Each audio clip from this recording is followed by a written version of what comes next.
All right, today we're jumping into a really cool ancient legal mystery, straight from the Talmud. Now, don't worry about the specific laws or anything like that. What we're really digging into is this incredible puzzle of pure logic, a kind of mental workout that's more than 1,500 years old. So let's get right to the heart of the matter. Here's the big question. Can something be totally unfit for its main job, but somehow it becomes perfectly fine if you just decide to use it for something else? I mean, it sounds like a total contradiction, right? And that's exactly the puzzle these ancient rabbis were wrestling with. Okay, so here's the one basic rule you need to know to get started. In ancient Jewish law, making a sacrifice outside the temple was a big deal, but, and this is the key, you'd only get the penalty if the animal you used was actually a valid one, an animal that could have been properly sacrificed inside the temple. If the animal was unfit to begin with, well, you still shouldn't do it, but you wouldn't get that specific penalty. Seems pretty straightforward, right? Well, let's see about that. Now let's look at our test case.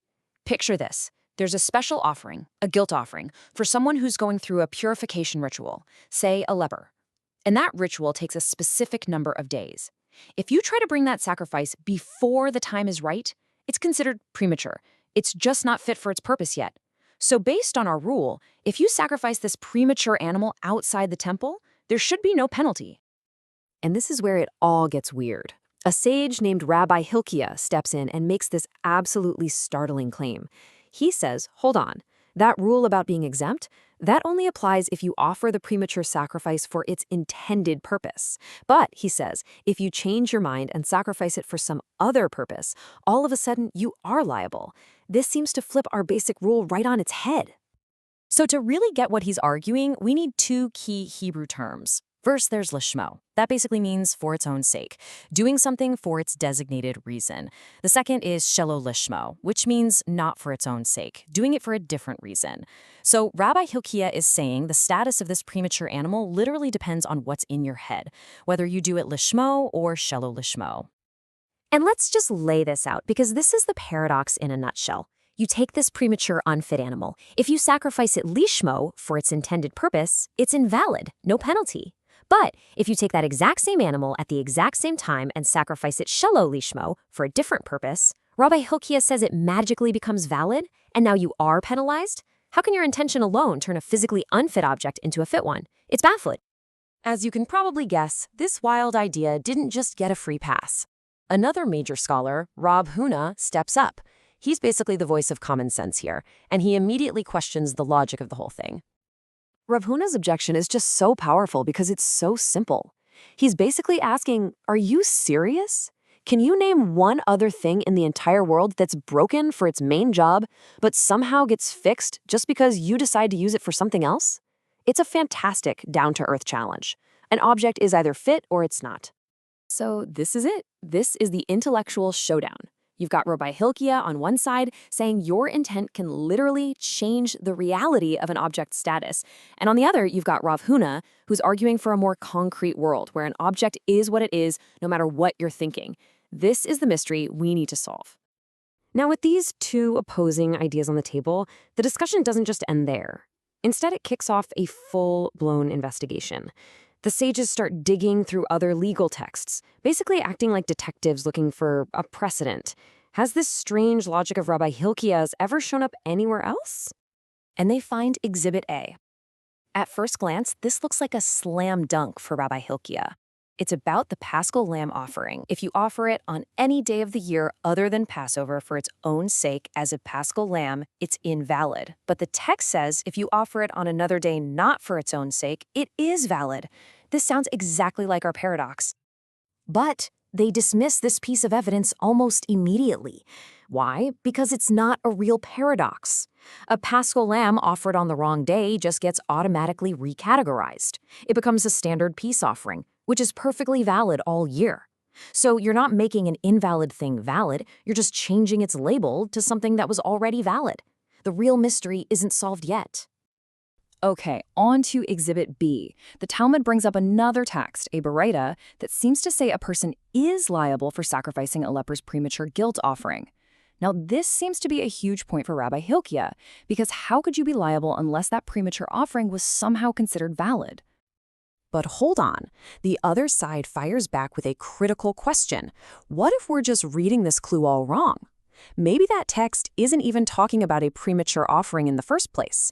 And this is where the debate goes from the courtroom to some serious deep dive analysis. So now we're stuck with two totally different ways to read the same piece of evidence. Rabbi Ḥilkiya's side says, look, the only way this text makes any sense is if it's about a premature animal offered shelo lishmo. But Rav Huna's camp says, not so fast. It could easily be about an animal offered at the right time just for the wrong reason, which is a totally different issue and doesn't prove your paradox. Basically, the evidence is a stalemate. Just when it feels like we've hit a dead end, with both sides dug in, a breakthrough clue appears. A new piece of testimony comes to light that completely changes the game. So a sage named Rav Dimi shows up from a different city, and he basically says, hey everyone, I've heard a teaching that solves a famous contradiction between two texts, one that says these offerings are invalid and another one that implies they're valid. This is exactly the problem they've been trying to crack. And his solution is just beautiful. Rav Dimi explains that those two texts aren't actually fighting each other. They're just talking about two different situations. The one that says the offering is invalid and there's no penalty, that's talking about when it's done lishmo for its own sake. And the text that says the person is liable, well, that's when it's done shelo lishmo, not for its own sake. It is a perfect one-to-one match for Rabbi Ḥilkiya's theory. At this point, it really seems like the case is closed. We have a direct tradition that uses Rabbi Ḥilkiya's exact logic, lishmo versus shelo lishmo, to solve a known problem. It looks like Rav Huna's common sense objection, as good as it sounded, has just been completely refuted by the evidence. But this is the Talmud we're talking about, and a case is never really over until every last argument has been heard. Just when you think the gavel is about to fall, the text pulls out one last, absolutely brilliant defense for the other side. The text itself imagines a counter-argument for Rav Huna. It says he could have replied, wait a second, you're misreading that whole scenario. The text that makes someone liable isn't about an invalid animal becoming valid. It's about a very specific situation involving a backup animal. And here is Rav Huna's incredible escape hatch. He suggests that the case is about someone who sets aside two animals for one offering, just in case one gets lost or blemished. From the very beginning, it's understood that the second animal is just a backup and is always going to be repurposed for something else. So when that backup is sacrificed shelo lishmo, it's not some invalid thing being made valid. It was always a valid offering in waiting for a different purpose. And just like that, the paradox disappears. So who was right, Rabbi Ḥilkiya or Rav Huna? Well, what's so amazing is that the Talmud doesn't always give a final scorecard. The real point of this whole exercise wasn't just to declare a winner. It was to stretch everyone's thinking, to make sure that every single problem was looked at from every possible angle, especially the ones that seem totally illogical at first. And that really leaves us with something to think about. In our world today, where we often want quick answers and stick to our own side, what can we learn from this ancient way of thinking, this relentless drive to explore every possibility, to defend even the most paradoxical ideas just to see where the logic takes you?